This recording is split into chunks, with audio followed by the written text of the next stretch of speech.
Hello everyone, today I'm here to review for you Draft and Write Records. This is a draft and write style game from Inside Up Games. Now, you may know that company because they're the company behind the smash hit Earth. Well, this is one of their other titles that I've definitely been enjoying.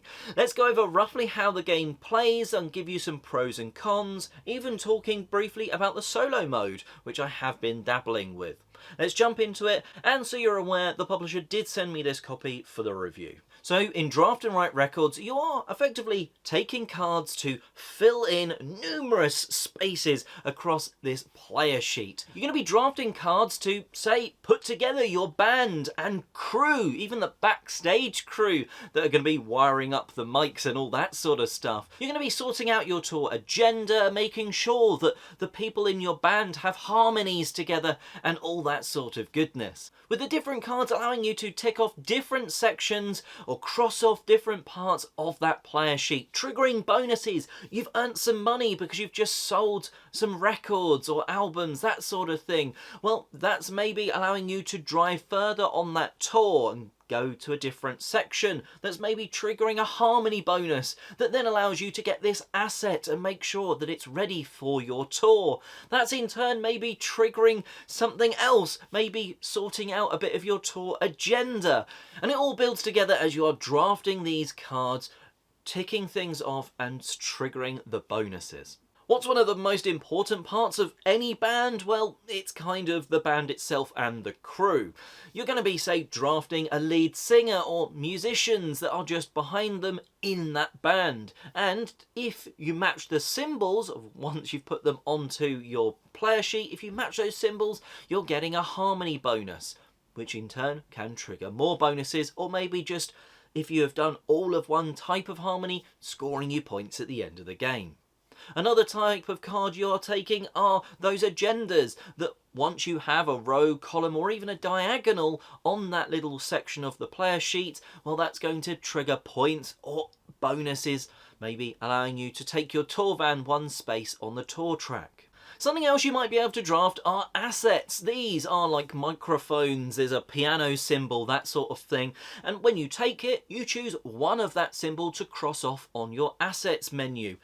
That is in turn, once you've got two next to each other, the thing they link between is a bonus. Maybe allowing that tour van to move one space again, maybe giving you money that unlocks an extra musician slot in your band. Then there's public and even private objectives. At the start of the game, you're going to get 2 objective cards and you're going to keep one as a private goal. And there'll also be 4 just in the middle as sort of public goals that at the end of each round you're going to check. Has anyone actually been able to score these? Well, you score 6 of those in a game and that is one of the end game conditions. One thing that you will see in the drafting experience is there are some cards which are scandals. These are shuffled in and basically you take one of those and you have to cross off on your failed chart, and each time they get worse. The first one is -2 points, the second one is -5, then -9, and you can see, and it goes all the way up to -20, and if you cross that off during the game, it's another end game sort of condition. That finalises things and, well, you're losing a lot of points and the game is over early. It's not just those scandals that are going to get you fails though. Let's say you've already drafted a lead singer and you're passed a hand of 2 lead singers and you have to take one of them. Well, you can't put either onto your sheet properly, which means you have to take it as a fail. And that can really mean they build up. So you might end the game by completing 6 objectives. You might end the game by failing too much. You can also end the game by completely filling out your crew of the 12 members. And at that point, you're going to shift over to count up your points. And you're going to get points from so many different things. Hitting locations on that tour are going to give you points. Harmony bonuses are available, agenda bonuses are available, and each member of your crew will be scoring you at least 1 point, and that's before multipliers get involved and all that sort of goodness when you're actually placing them down. In fact, you can get like a 5-point scoring band member, play them down with a 3 or 4 times multiplier. so lots of points are on offer. And well, that should give you a vibe of how Draft and Write Records works. You are drafting those cards, taking one, passing the rest on, putting that onto your player sheet, and hopefully triggering bonuses left, right and centre. And making some good music while you're at it. Okay, so let's jump into some positives about the game. Let's start with the first word of the name, and it's draft. Draft and Write Records. This is a really great mechanic. I absolutely love it in a huge variety of games, and it works really nicely for what is otherwise like a flip and write, roll and write sort of genre. Drafting what you're going to be putting down, I think, works extremely well. What it means is that regardless of your player count, well, it's not going to take masses amount of longer time.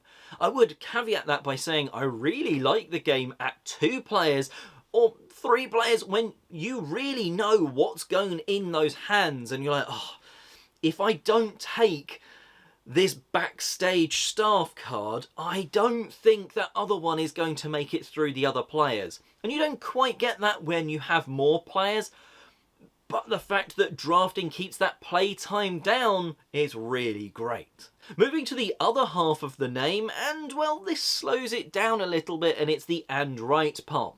The and write part doesn't slow it down, you cross off a box. But what normally that means is you've crossed off that box, which gives you a bonus over here, allowing you to tick that thing off, and maybe chaining a few things together. You certainly get to a stage in this game, sort of in the middle half, where every time you cross something off, you're going to be triggering a bonus. That might just be crossing off just one other space, but it can get you those glorious combo feeling chains. As you, oh, I crossed this thing off in my sort of assets area. That's giving me 2 different things. Maybe it's giving me money and a movement on the tour track.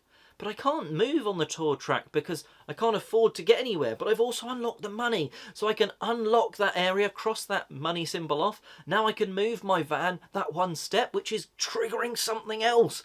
And you get these great little things of using your sort of triggered bonuses in the right ways to score even more and trigger even more. And some of this can take a little bit of time. I don't think it's ever a case where everyone else is going to be waiting for you for minutes. But they might be waiting for you for, say, like 30 seconds. But hopefully they're also triggering stuff on their turn, and often you find everyone's triggering something a little bit different because, well, I've drafted an asset, someone else has drafted an agenda, someone else has taken a band member. That didn't maybe get them anything this time, but maybe the next band member that they take gets them that harmony bonus that they're then triggering. And as you can guess from all the things I'm saying, you're triggering a lot of stuff. And, well, let's put this into a, it's going to be up to you whether this is good or bad, is that because you're triggering so much, you can sometimes be a little overwhelmed by, there's a lot of tracks going on, what one am I wanting to choose? Because as with all good games where there's so much to do, it is important to try and focus on certain things. If you can get to the end of those tours, and there's a few different routes you can go, they're worth a lot more points than if you just manage to do each little bit of the tour a little bit. If you've managed to do a load in the agendas area, you can trigger a load of extra abilities. But if you've only dabbled with it, you're probably not going to get much out of just taking another agenda in the draft, that sort of thing. You are a little bit sort of at the mercy of the draft. Depending on what the cards are available to you, yes, maybe you can push on that assets area and trigger loads of bonuses there. In another one, well, maybe you need to just be going hard on getting band members because there's not many of them somehow coming to me in the draft. Everyone else seems to be snapping them up first. And if you have a load of empty spaces in your band, you lose points at the end of the game, which I'm not sure I mentioned in the sort of overview. Now let's touch quickly on the solo mode and sort of work out whether it would be one for you. First of all, it's very much score points and try and beat your high score, that sort of jazz. And I think that kind of works because it is a roll and write, draft and write style experience, trying to sort of do some kind of manipulation of how your opponent draws their own map in or scores.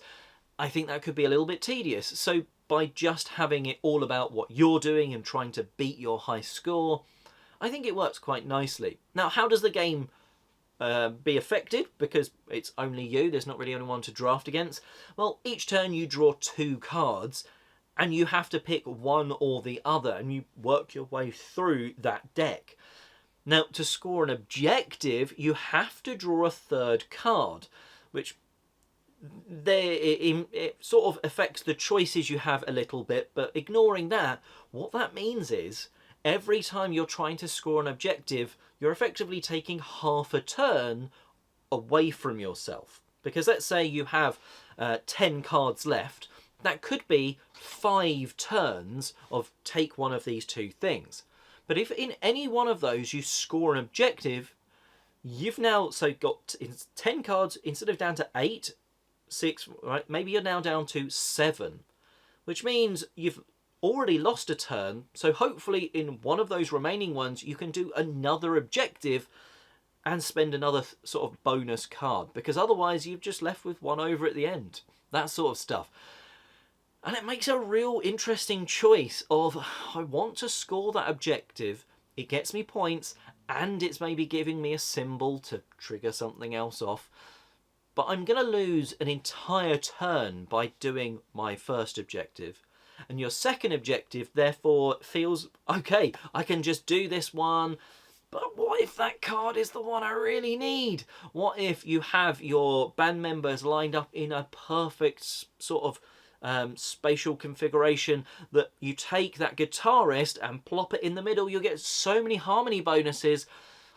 But all of a sudden you've drawn it as your 3rd card. Maybe you're now not able to take it, or something else worked really well, so you can take that instead. And it's just that choice of, normally on a turn I'm doing A or B. I've got these 2 cards, what am I putting on my player board?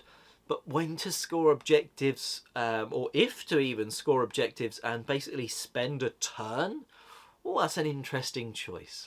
And let's talk finally about the theme itself. Well, let's not be around the bush. It's a cool theme. It's not very utilised in games. I know a few music games have come out recently, but it's still a relatively underused sort of theme, and that certainly makes this game have a unique aspect to it. In some parts it does make some sense. You are driving this sort of tour bus down this track, you are trying to build out a band, you need one lead singer, you need so many musicians behind them with some backstage crew and production crew. That sort of all makes sense of why you would be drafting these people. And while just matching up symbols doesn't maybe add to the theme, the idea of these symbols are the harmonies between the different parts of the act, you know, between the lead singer and those musicians. Well, that kind of also does make sense of why you would maybe want to draft this person over this person. So I think the theme does a really cool job of tying a lot of it together. Yes, a load of it's abstracted with it's an agenda symbol or an asset symbol that's triggering a bonus for you releasing a single that's just another little track. But I do think it makes some sense with those harmonies between parts of the band, going down that tour track, going to the different venues along it. It does make sense, and it does sort of add to the experience. So I think that's a nice tick for theme. So Draft and Write Records. Are you looking for that something and write style gameplay where you are having a little bit of a think about what you might want to be triggering, because you've got this sort of amazing chaining combos of unlocking symbols here to cross this off that's getting you something else somewhere? Do you like the theme? I think it does come through in some ways. Whereas a lot of sort of something can write games, the theme is very much plastered on, and in parts it's abstracted here, but it does a cool job of bringing a unique theme to life. Do you want all that in one game with a relatively sort of simple and easy solo as well, if that's another option? Well, it's ticking so many good boxes. The drafting is quick, simultaneous, you're chaining those combos and getting a lot of points along the way. I think a lot of people are going to enjoy Draft and Write Records, and I really recommend you giving it a go. Let me know in the comments section below if this review has helped you know if Draft and Write Records should be added to your collection. And well, until next time, thanks for listening to me waffle on. If you enjoyed, hit the subscribe button, the like button, all that sort of jazz, and have a brilliant day drafting and writing records and playing fun games.